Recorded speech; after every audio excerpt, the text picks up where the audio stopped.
महाराष्ट्र में बीजेपी और महाविकास अघाड़ी सरकार के बीच चल रही सियासी अदावत में एक नया अध्याय जुड़ गया है।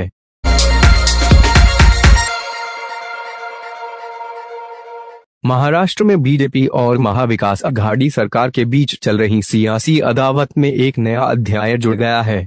महाराष्ट्र विधानसभा के स्पीकर ने सोमवार को बीजेपी के 12 विधायकों को 1 साल के लिए सदन से निलंबित कर दिया है। इन विधायकों पर आरोप है कि इन्होंने स्पीकर के साथ अभद्रता की और उन्हें गलत शब्द कहे, जबकि बीजेपी नेता और राज्य के पूर्व मुख्यमंत्री देवेंद्र फडणवीस ने कहा है कि इस तरह के आरोप पूरी तरह झूठ हैं। ओबीसी आरक्षण को लेकर हंगामा। सोमवार को महाराष्ट्र विधानसभा में ओबीसी के आरक्षण को लेकर हंगामा हुआ।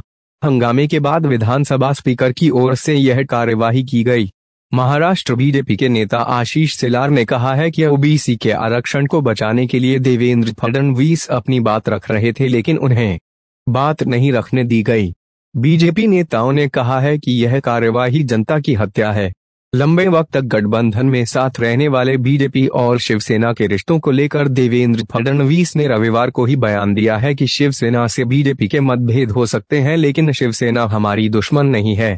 फडणवीस के इस बयान के बाद एक बार फिर से महाराष्ट्र की राजनीति में अटकलों का बाजार गर्म हो गया है। उबल रहा है महाराष्ट्र। बता दें कि महाराष्ट्र इन दिनों नौकरी और दाखिले में मराठा आरक्षण और ओबीसी के लिए स्थानीय निकायों में आरक्षण के सवाल पर उबल रहा है। राजनीतिक दल कोरोना को पीछे छोड़कर आरक्षण के सवाल पर सड़क पर हैं। सभी दलों की निगाहें अगले साल होने वाले स्थानीय निकायों के चुनावों पर हैं, इसलिए आरक्षण की इस आग को और भड़काया जा रहा है। पूर्व मुख्यमंत्री देवेंद्र फडणवीस ताल ठोक रहे हैं कि उनको सत्ता मिले तो 4 महीने में आरक्षण के सवाल को हल कर देंगे। वहीं कांग्रेस एनसीपी इसके लिए उन्हें ही दोषी मान रही है। शिवसेना अब तक संभल कर चल रही है और मुख्यमंत्री की सलाह है कि आरक्षण के सवाल पर जातिगत बंटवारा न करें।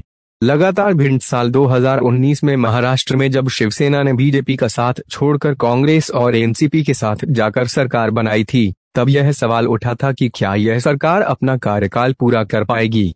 बीते साल जब सुशांत प्रकरण की जांच मुंबई पुलिस से ले ली गई, जांच एजेंसियों ने शिवसेना विधायकों के वहां छापेमारी की। कंगना ने मुंबई को पीओके और महाराष्ट्र को पाकिस्तान कहा। उसके बाद कंगना को गृह मंत्रालय से सुरक्षा मिलने और उद्धव ठाकरे के खिलाफ बयानबाजी करने वाले रिपब्लिक चैनल के प्रमुख अर्नब गोस्वामी को बीजेपी का समर्थन मिलने और मुख्यमंत्री उद्धव ठाकरे के विधान परिषद सदस्य चुने जाने के मुद्दे पर ठाकरे सरकार और बीजेपी आमने सामने